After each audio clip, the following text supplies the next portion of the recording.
आज हम शुरू करने वाले हैं एक्सरसाइज 7.3 का प्रश्न नंबर 2। प्रश्न नंबर 2 है, निम्नलिखित में से प्रत्येक में के का मान ज्ञात कीजिए ताकि तीन बिंदु सरेखी हों। सरेखी का मतलब होता है कि तीनों के तीनों बिंदु एक ही रेखा पर हों। ठीक है, तो जैसे मैंने यहाँ पर थोड़ा सा समझने के लिए यहाँ पर एक ट्राइंगल बना के रखी हुई है। ठीक है, त्रिभुज बना के रखी हुई है। अब ये त्रिभुज में ये वाला जो बिंदु है, सरेखी का मतलब क्या है कि ये तीनों के तीनों बिंदु, देखो तीन बिंदु ना हमारे पास, ये तीनों के तीनों बिंदु जो है एक ही रेखा पर है। मतलब ये जो सी बिंदु है ये यहाँ पर कहीं पर होगा। ठीक है, ये यहाँ कहीं पर है सी बिंदु।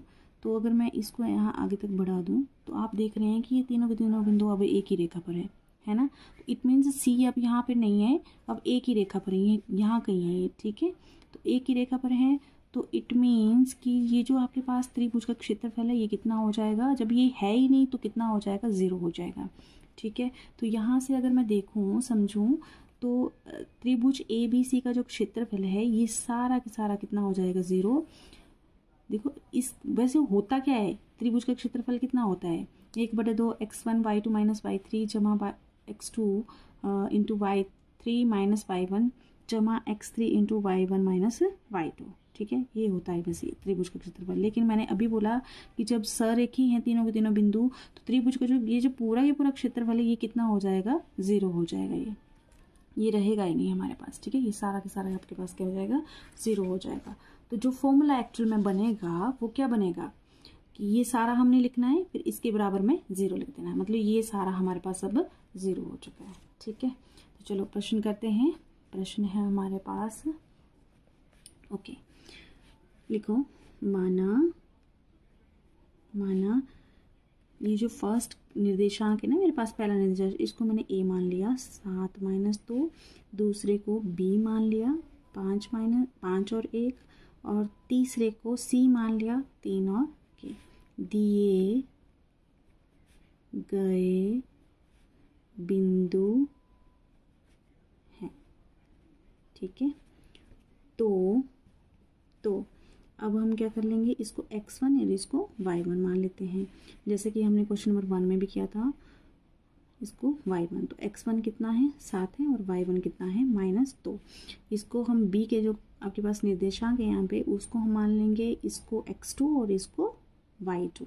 तो x2 कितना आ गया, 5, और y2 कितना आ गया, 1। वैसे ही x3 इनको मान लेंगे, x3 आ गया 3 और y3 आ गया k। ठीक है, बीच में कोमा भी लगा देते हैं। ओके, थोड़ा सा ऊपर कर लेते हैं मैं इसको ऐसे करके। ओके, अब हमारे पास चलते हैं, क्या करना है, त्रिभुज का क्षेत्रफल, यानी कि हमारे पास अब इसको कितना होता है, त्रिभुज का क्षेत्रफल का जो फॉर्मूला होता है वो होता है 1/2 x1 into y2 minus y3 जमा x2। ठीक है, जमा x2 y3 माइनस y1 जमा x3 y1 माइनस y2। ये होता है इसका फॉर्मूला। और जो त्रिभुज का क्षेत्रफल है वो कितना हो गया अब यहाँ पे, 0, क्योंकि तीनों के तीनों बिंदु क्या हैं, सरेखी हैं। तो अब इसको लिख लेते हैं 1/2 x1, अब वैल्यूज रखते हैं। x1 की वैल्यूज है 7, y2 की है 1, माइनस y3 की है k, जमा x2 है 5, y3 की है k वैल्यू, माइनस y1 की है -2। देखो माइनस क्या हो जाएंगे, फिर प्लस हो जाएंगे, जमा x3 की है 3, y1 है -2, और यहाँ पे y2 है -1, इस तरह से, और बराबर क्या चल रहा है हमारे पास, 0। अब यहाँ पे 1/2 अगर आप देखेंगे तो बटा 2, ये जो 2 है ना ये बटे में है, इस तरफ जाएगा तो ये गुणा 2 हो जाएगा, तो 0 × 2 कितना हो जाएगा, 0। तो अब मैं इस 1/2 को नहीं लिखूंगी क्योंकि इस तरफ जाके वो क्या हो रहा है, 0 हो रहा है। ठीक है, तो यहाँ पे कितना बच रहा है, अब देखो 7 की गुणा अंदर कर देते हैं, तो यह आ जाएगा 7 × 1 7, माइनस 7 के एक ही साथ करेंगे तो 7 के, जमा 5 की अंदर कर देते हैं गुणा, तो 5 की के साथ करेंगे तो 5 के, जमा 5 की 2 के साथ कर रहे हैं तो 5 10। यहाँ पे देखो प्लस माइनस। ठीक है, और 3 की 2 के साथ कर रहे हैं तो 6, वैसे ही प्लस माइनस 3 की 1 के साथ कर रही हैं तो 3 बराबर में 0। अब इनको थोड़ा सा सॉल्व कर लेते हैं। अब देखो 10 जो प्लस प्लस वाली टर्म्स है ना उनको प्लस कर देते हैं, तो 10 और 7 17 यहाँ साइड में कर रही हूँ, और -6 -3 -9 है ना।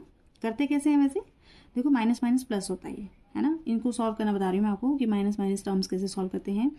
माइनस माइनस प्लस, तो टर्म्स को क्या किया जाता है, प्लस किया जाता है। तो 6 और 3 कितने हो गए, 9। अब बड़ी वाली संख्या कौन है, 6, इसके साथ कौन सा साइन है, माइनस, तो इसलिए माइनस लगाया जाता है। ठीक है, अब 17 में से 9 गए, 8 बच रहे हैं। ठीक है, जब 8 बजेगा क्योंकि बड़ी वाली संख्या कौन सी है, 17 है, और इसके साथ कौन सा साइन है, प्लस है। ठीक है ना, ऐसे। ओके, मेरे पास इस सबको सॉल्व करने से 8 आ रहा है जमा। अब के वाली टर्म्स को सॉल्व कर लेते हैं।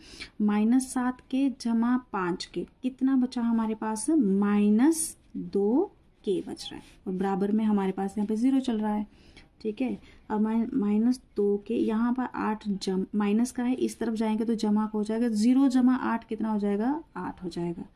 ठीक है, तो सॉरी माइनस का 8, क्योंकि यहाँ पे प्लस का है, इस तरफ जाएगा तो माइनस हो जाएगा। ओके, तो के बराबर -8। अब -2 यहाँ पे गुणा में है के साथ, तो इस तरफ जाएगा तो क्या हो जाएगा, भाग हो जाएगा। ठीक है, माइनस से माइनस कैंसिल, 2 एकम 2, 4 दूनी 8, तो के की वैल्यू कितनी आ रही है, 4 आ रही है। ठीक है, यहाँ पे लिख देती हूँ के की वैल्यू कितनी आ रही है, 4, और वही हमको निकालने के लिए बोला गया था।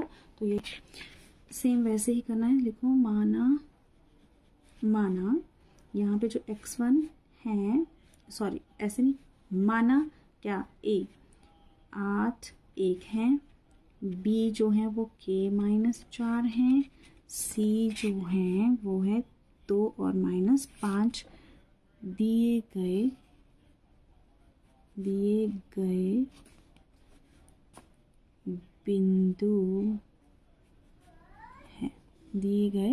बिंदु है, इस तरह। ठीक है, यहाँ रह सकती मैं। ओके, तो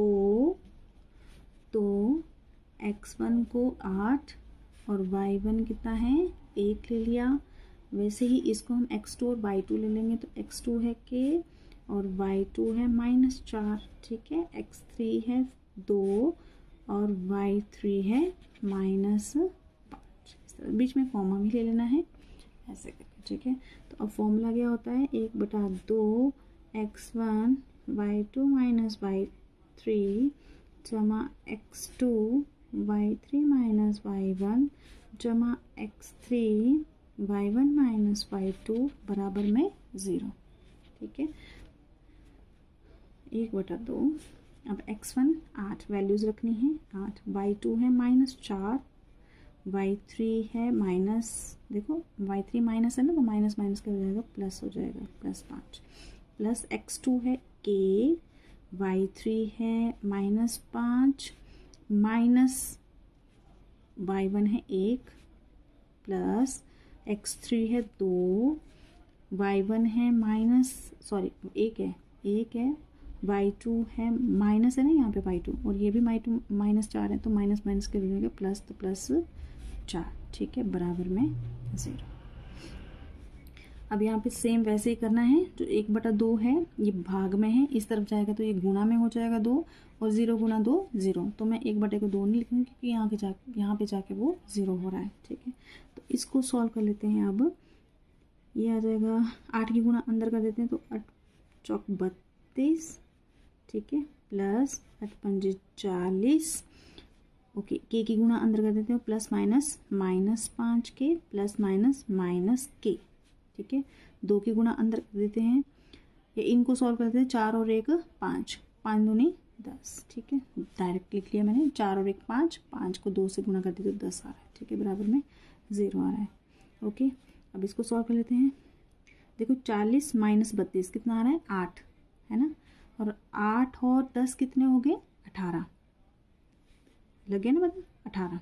ओके, थोड़ा ऊपर रख लेती हूँ। ओके, थोड़ा ऊपर से ऐसे ध्यान नहीं रहता है। तो 18, अब यहाँ पे -5 है, माइनस के है, -5 के माइनस के कितना हुआ, -6 के, और बराबर में 0 है, तो -6 के। यहाँ 18 प्लस में है, 0 के साथ यहाँ -18 हो जाएगा, तो 0 - 18 कितना हो गया, -18। ठीक है, तो के की वैल्यू कितनी आ गई, -18 बटे में -6, तो माइनस से माइनस कैंसिल, 6 कम 6, 6 3 18, तो k की वैल्यू कितनी आ रही है? 3 आ रही है। तो यहाँ पे जो k की वैल्यू है वो है 3। ठीक है, इस तरह से। तो ये